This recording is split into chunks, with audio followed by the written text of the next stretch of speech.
കൊണ്ട് അവരുടെ ശക്തി കൊണ്ട് ദേവന്മാരെല്ലാം ത്രിമൂർത്തികളും മറ്റ് ഉപദേവതന്മാരും എല്ലാം അവരുടെ ശക്തി കൊണ്ട് ദുർഗാദേവിക്ക് ജന്മം നൽകുകയാണ്.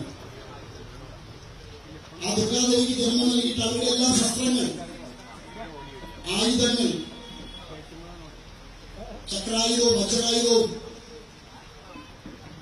വാളും എല്ലാം ആ ദേവിക്ക് കൊടുത്ത് ആ ദുർഗാദേവി 9 നാൾ നീണ്ട യുദ്ധം നടത്തി 10ാം ദിവസം മഹിഷാസുരനെ നിഗ്രഹിക്കുകയാണ്. അധർമ്മത്തിന്റെയും ധർമ്മത്തിന്റെയും വിജയം. ഇച്ഛാശക്തിയുടെയും ജ്ഞാനശക്തിയുടെയും ക്രിയാശക്തിയുടെയും പ്രതീകമായ ലളിതാംബികയെ നമ്മൾ ലക്ഷ്മിയായും സരസ്വതിയായും ദുർഗയായും ഭാരതത്തിലെമ്പാടും ആഘോഷിക്കുന്നു, ആചരിക്കുന്നുണ്ട്. നമുക്കറിയാം, കേരളത്തിൽ നമ്മൾ ഇന്ന് നാളെയൊക്കെ വിദ്യാരംഭം, നാളെ വിദ്യാരംഭമാണ്, സരസ്വതി പൂജയാണ്.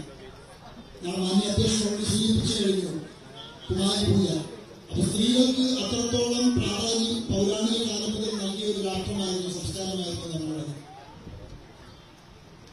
ഇന്ന് പറയുന്നത് പോലെ സ്ത്രീ ശാക്തീകരണം പറയുന്ന ആൾക്കാർ പറയുന്നത് പോലല്ല.